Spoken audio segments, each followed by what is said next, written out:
A new question has cropped up. Is it due to vanity that I do not believe in the existence of an omnipotent, omnipresent and omniscient God? I had never imagined that I would ever have to confront such a question. But conversation with some friends has given me a hint that certain of my friends, if I am not claiming too much in thinking them to be so, are inclined to conclude from the brief contact they have had with me, that it was too much on my part to deny the existence of God, and that there was a certain amount of vanity that actuated my disbelief. Well, the problem is a serious one. I do not boast to be quite above these human traits. I am a man and nothing more. None can claim to be more. I also have this weakness in me. Vanity does form a part of my nature. Amongst my comrades, I was called an autocrat. Even my friend Mr. B.K. Dutt sometimes called me so. On certain occasion, I was decried as a despot. Some friends do complain, and very seriously too, that I involuntarily thrust my opinions upon others and get my proposals accepted. That this is true up to a certain extent, I do not deny. This may amount to egotism. There is vanity in me inasmuch as our cult as opposed to other popular creeds is concerned. But that is not personal. It may be. It is only legitimate pride in our cult and does not amount to vanity. Vanity, or to be more precise, ahankar, is the excess of undue pride in oneself. Whether it is such an undue pride that has led me to atheism or whether it is after very careful study of the subject and after much consideration that I have come to disbelieve in God, is a question that I intend to discuss here. Let me first make it clear that egotism and vanity are two different things. In the first place, I have altogether failed to comprehend as to how undue pride or vaingloriousness could ever stand in the way of a man in believing in God. I can refuse to recognize the greatness of a really great man, provided I have also achieved a certain amount of popularity without deserving it, or without having possessed the qualities really essential or indispensable for the same purpose. That much is conceivable. But in what way can a man believing in God cease believing due to his personal vanity? There are only two ways. The man should either begin to think himself a rival of God, or he may begin to believe himself to be God. In neither case can he become a genuine atheist. In the first case, he does not even deny the existence of his rival. In the second case as well, he admits the existence of a conscious being behind the screen guiding all the movements of nature. It is of no importance to us whether he thinks himself to be that supreme being or whether he thinks the supreme conscious being to be somebody apart from himself. The fundamental is there. His belief is there. He is by no means an atheist. Well, here I am. I neither belong to the first category nor to the second. I deny the very existence of that almighty supreme being. Why I deny it shall be dealt with later on. Here I want to clear one thing, that it is not vanity that has actuated me to adopt the doctrines of atheism. I am neither a rival nor an incarnation, nor the supreme being himself. One point is decided, that it is not vanity that has led me to this mode of thinking. Let me examine the facts to disprove this allegation. According to these friends of mine, I have grown vainglorious perhaps due to the undue popularity gained during the trials, both Delhi bomb and Lahore conspiracy cases. Well, let us see if their premises are correct. My atheism is not of so recent origin. I had stopped believing in God when I was an obscure young man, of whose existence my above-mentioned friends were not even aware. At least a college student cannot cherish any short of undue pride, which may lead him to atheism. Thought a favorite with some professors and disliked by certain others. I was never an industrious or a studious boy. I could not get any chance of indulging in such feelings as vanity. I was rather a boy with a very shy nature, who had certain pessimistic dispositions about the future career. And in those days, I was not a perfect atheist. My grandfather, under whose influence I was brought up, is an orthodox Arya Samajist. An Arya Samajist is anything but an atheist. After finishing my primary education, I joined the DAV School of Lahore and stayed in its boarding house for full 1 year.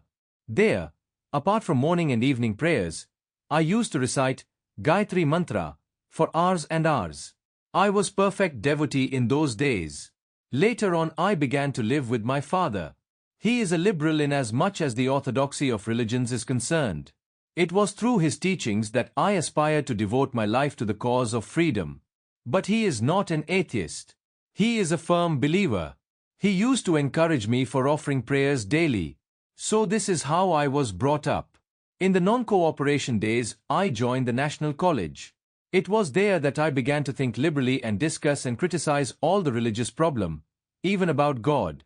But still I was a devout believer. By that time, I had begun to preserve the unshorn and unclipped long hair, but I could never believe in the mythology and doctrines of Sikhism or any other religion. But I had a firm faith in God's existence. Later on, I joined the Revolutionary Party. The first leader with whom I came in contact, though not convinced, could not dare to deny the existence of God. On my persistent inquiries about God, he used to say, "Pray whenever you want to." Now this is atheism, less courage required for the adoption of that creed. The second leader with whom I came in contact was a firm believer. Let me mention his name, respected Comrade Sachindra Nath Sanyal, now undergoing life transportation in connection with the Kakori conspiracy case. From the very first page of his famous and only book, Bandi Jeevan, or Incarcerated Life, the glory of God is sung vehemently. On the last page of the second part of that beautiful book, his mystic, because of Vedantism, praises showered upon God form a very conspicuous part of his thoughts. The revolutionary leaflet, distributed throughout India on 28 January 1925, was, according to the prosecution story, the result of his intellectual labor. Now, as is inevitable in the secret work, the prominent leader expresses his own views which are very dear to his person, and the rest of the workers have to acquiesce in them, in spite of differences which they might have. In that leaflet, one full paragraph was devoted to praise the Almighty and his rejoicings and doing. That is all mysticism. What I wanted to point out was that the idea of disbelief had not even germinated in the Revolutionary Party. The famous Kakori martyrs, all four of them, passed their last days in prayers. Ram Prasad Bismil was an orthodox Arya Samajist. Despite his wide studies in the field of socialism and communism, Rajan Lahiri could not suppress his desire of reciting hymns of the Upanishads and the Gita.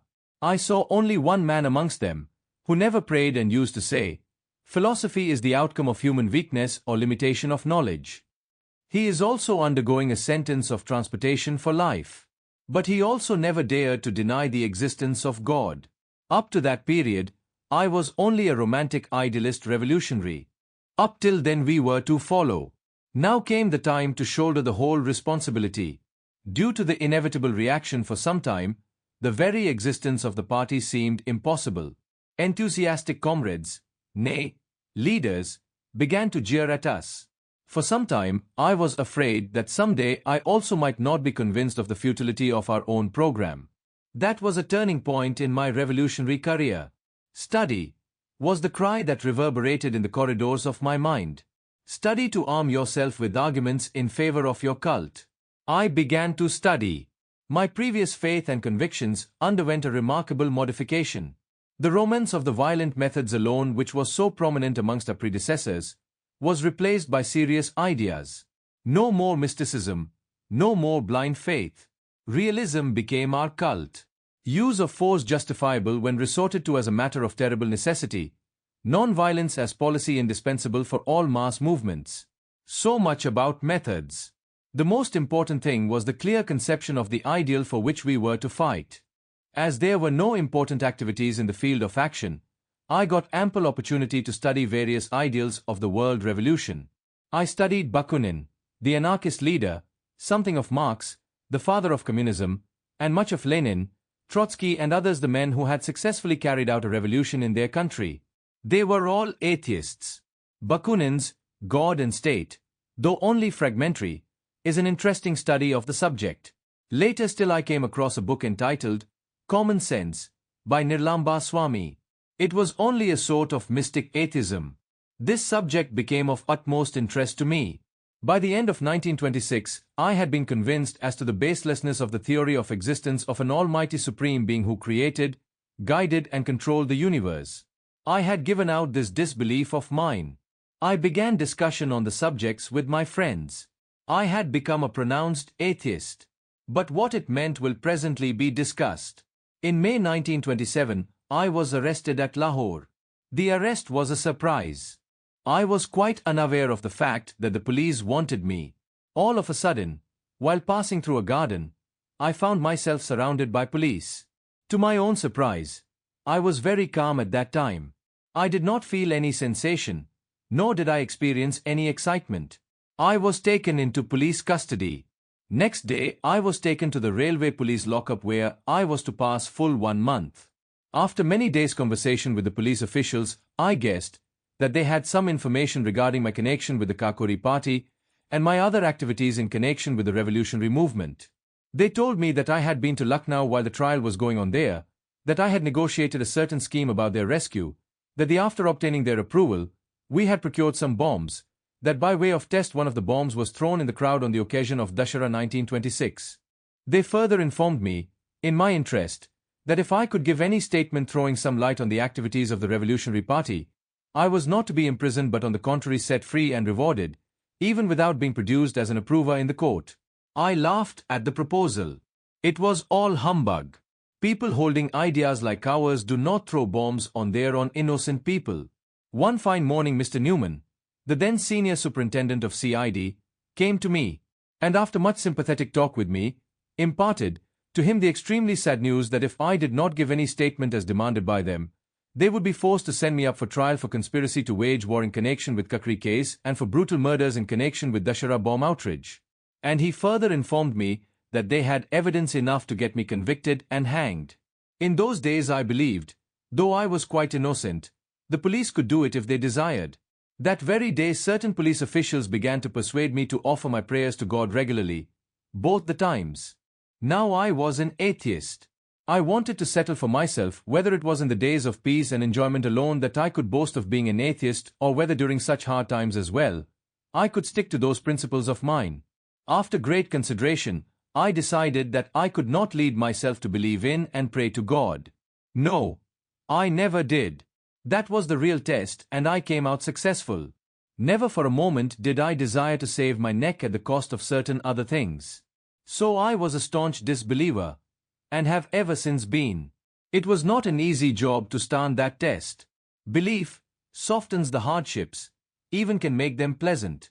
In God man can find very strong consolation and support. Without him man has to depend upon himself. To stand upon one's own legs amid storms and hurricanes is not a child's play. At such testing moments, vanity, if any, evaporates and man cannot dare to defy the general beliefs. If he does, then we must conclude that he has got certain other strength than mere vanity. This is exactly the situation now. Judgment is already too well known. Within a week it is to be pronounced. What is the consolation with the exception of the idea that I am going to sacrifice my life for a cause? A God-believing Hindu might be expecting to be reborn as a king. A Muslim or a Christian might dream of the luxuries to be enjoyed in paradise and the reward he is to get for his suffering and sacrifices. But what am I to expect? I know the moment the rope is fitted around my neck and rafters removed under my feet, that will be the final moment, that will be the last moment. Or to be more precise, my soul, as interpreted in the metaphysical terminology, shall all be finished there. Nothing further. A short life of struggle with no such magnificent end shall in itself be the reward, if I have the courage to take it in that light. That is all. With no selfish motive or desire to be awarded here or hereafter, quite disinterestedly, have I devoted my life to the cause of independence, because I could not do otherwise. The day we find a great number of men and women with this psychology, who cannot devote themselves to anything else than the service of mankind and emancipation of the suffering humanity, that day shall inaugurate the era of liberty, not to become a king, nor to gain any other rewards here, or in the next birth or after death in paradise, shall they be inspired to challenge the oppressors, exploiters, and tyrants, but to cast off the yoke of serfdom from the neck of humanity and to establish liberty and peace shall they tread this, to their individual selves perilous and to their noble selves the only glorious imaginable, path. Is the pride in their noble cause to be misinterpreted as vanity? Who dares to utter such an abominable epithet? To him I say either he is a fool or a knave. Let us forgive him, for he cannot realize the depth, the emotion, the sentiment and the noble feelings that surge in that heart. His heart is dead as a mere lump of flesh, his eyes are weak, the evils of other interests having been cast over them. Self-reliance is always liable to be interpreted as vanity. It is sad and miserable, but there is no help. You go and oppose the prevailing faith, you go and criticize a hero, a great man who is generally believed to be above criticism because he is thought to be infallible, The strength of your argument shall force the multitude to decry you as vainglorious. This is due to the mental stagnation. Criticism and independent thinking are the two indispensable qualities of a revolutionary. Because Mahatma Ji is great, therefore none should criticize him. Because he has risen above, therefore everything he says, maybe in the field of politics or religion, economics or ethics, is right.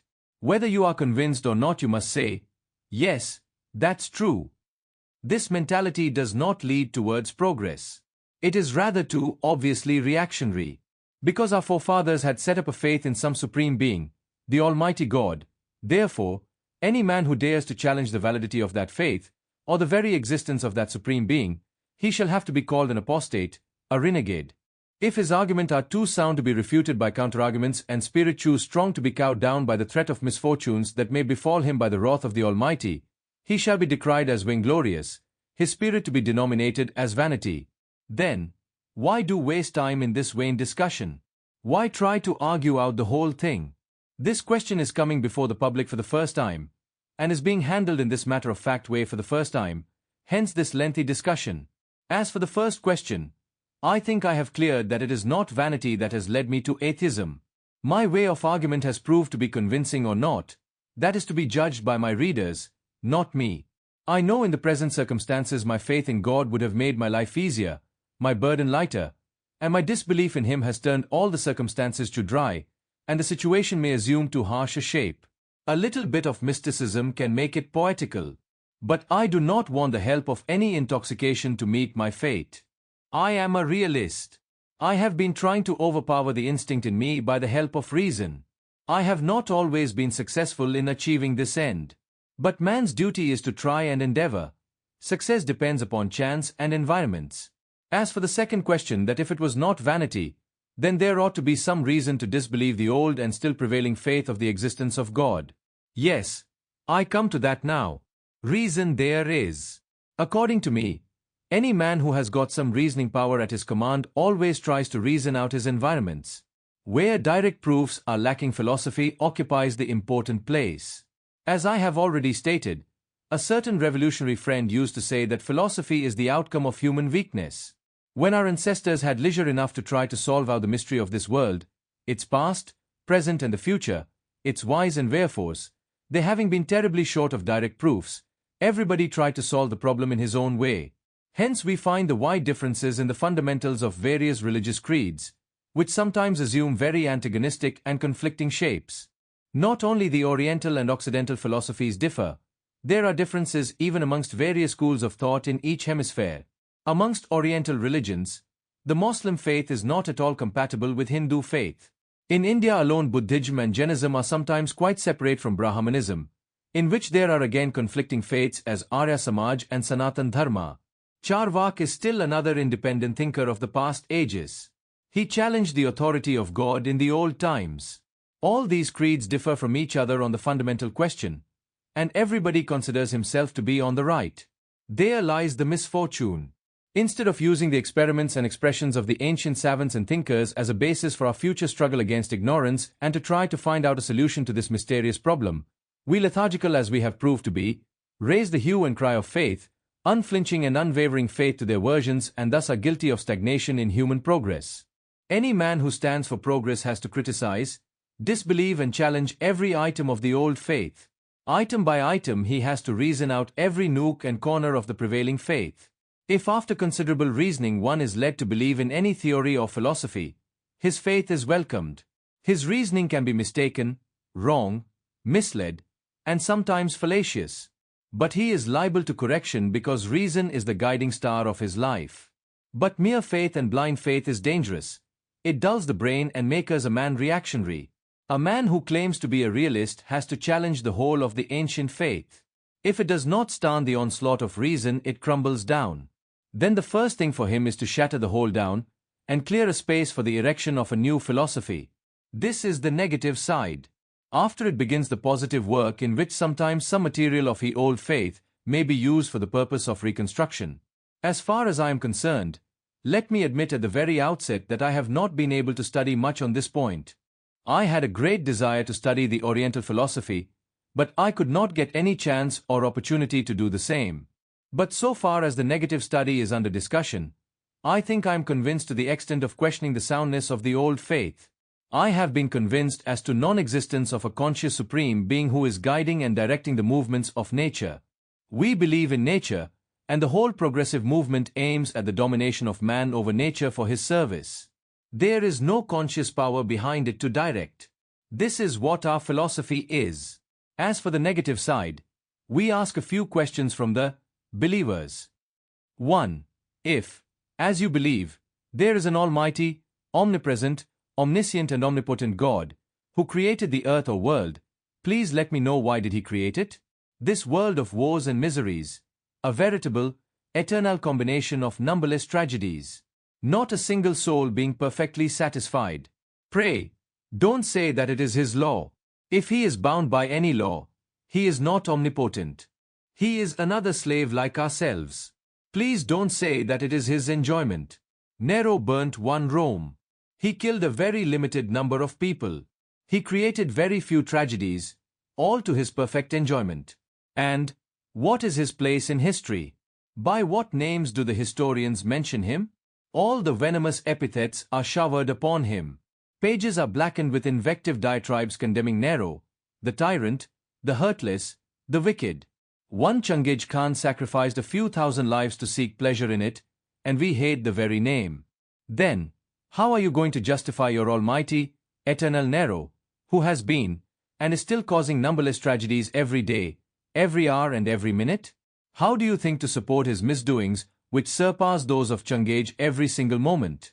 I say, why did he create this world, a veritable hell, a place of constant and bitter unrest?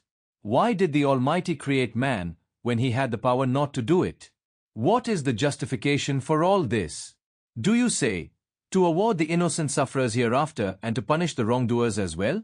Well, how far shall you justify a man who may dare to inflict wounds upon your body to apply a very soft and soothing ointment upon it afterwards?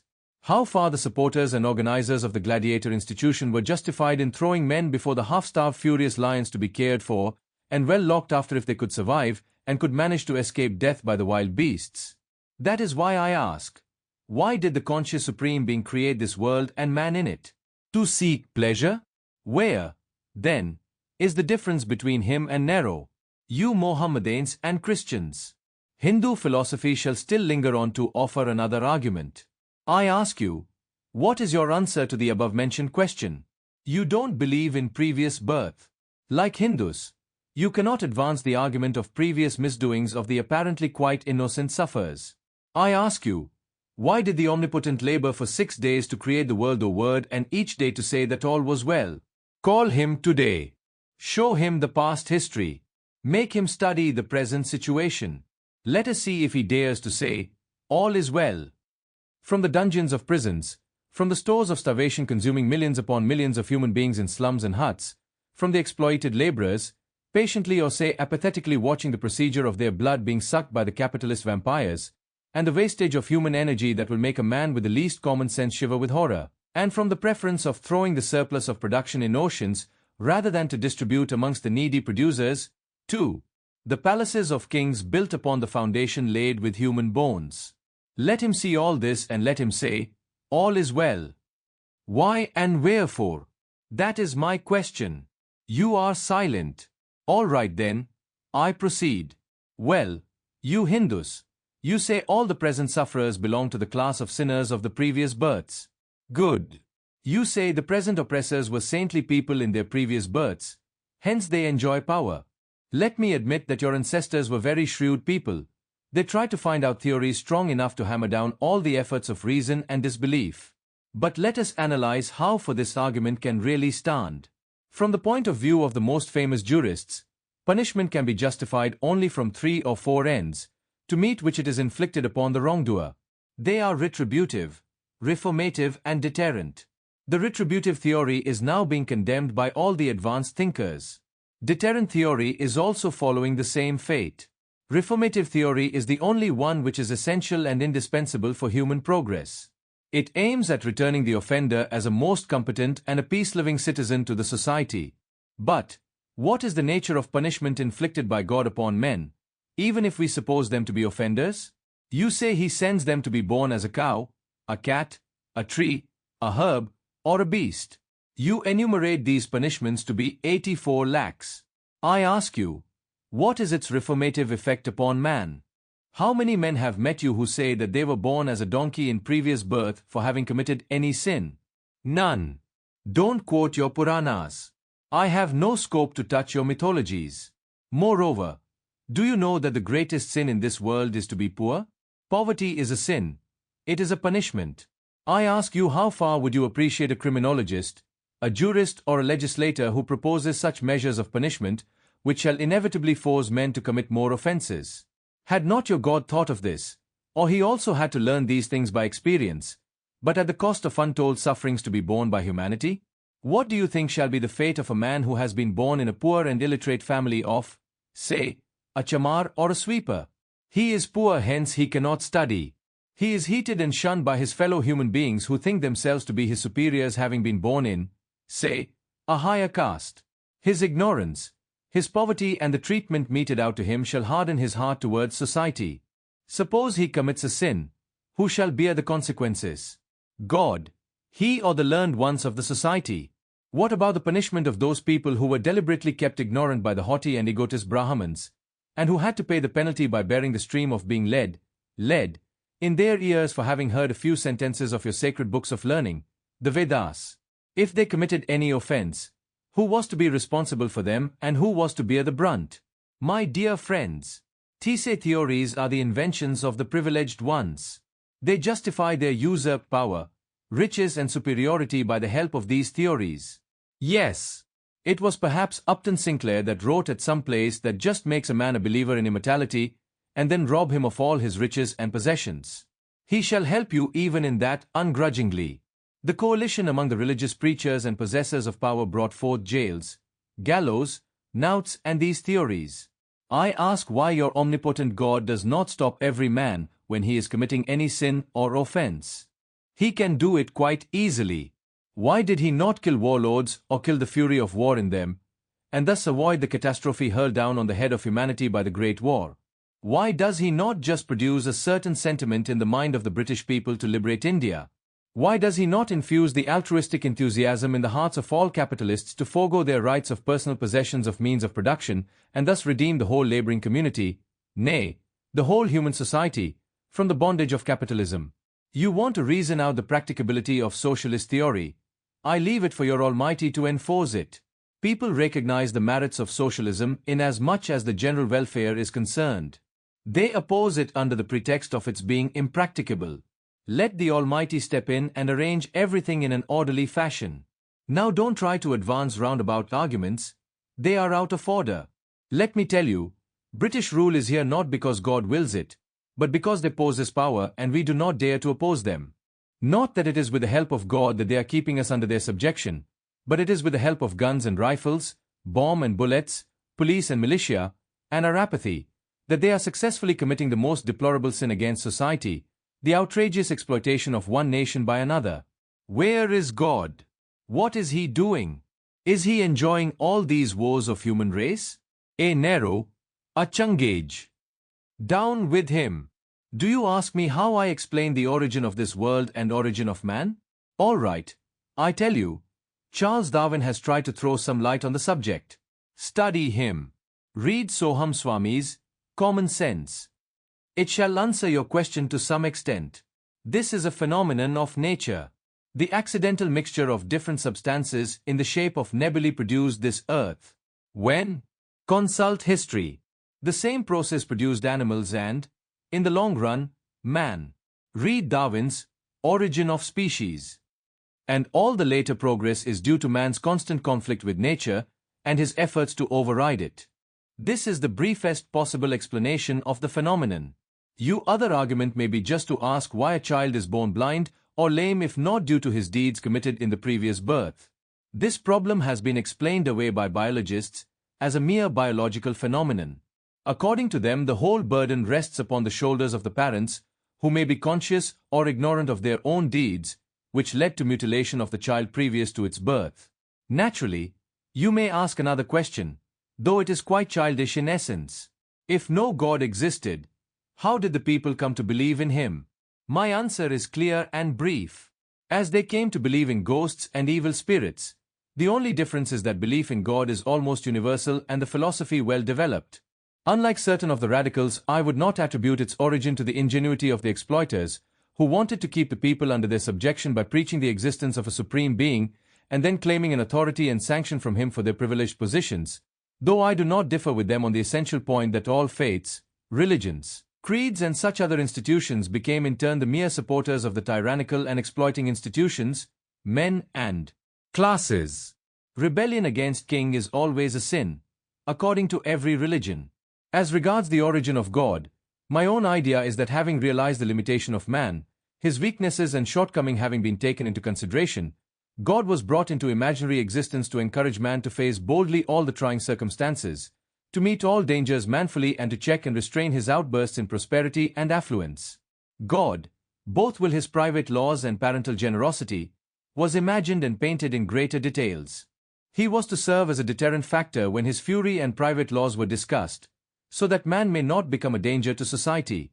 He was to serve as a father, mother, sister and brother, friend and helper, when his parental qualifications were to be explained, so that when man be in great distress, having been betrayed and deserted by all friends, he may find consolation in the idea that an ever-true friend was still there to help him, to support him, and that he was almighty and could do anything, really, that was useful to the society in the primitive age. The idea of God is helpful to men in distress. Society has to fight out this belief as well as was fought the idol worship and the narrow conception of religion. Similarly, when man tries to stand on his own legs and become a realist, he shall have to throw the faith aside, and to face manfully all the distress, trouble, in which the circumstances may throw him. That is exactly my state of affairs. It is not my vanity, my friends. It is my mode of thinking that has made me an atheist. I don't know whether in my case belief in God and offering of daily prayers, which I consider to be most selfish and degraded act on the part of man, whether these prayers can prove to be helpful or they shall make my case worse still. I have read of atheists facing all troubles quite boldly, so am I trying to stand like a man with an erect head to the last, even on the gallows. Let us see how I carry on. One friend asked me to pray. When informed of my atheism, he said, "During your last days you will begin to believe." I said, "No, dear sir, it shall not be. I will think that to be an act of degradation and demoralization on my part. For selfish motives, I am not going to pray." Readers and friends, is this vanity? If it is, I stand for it.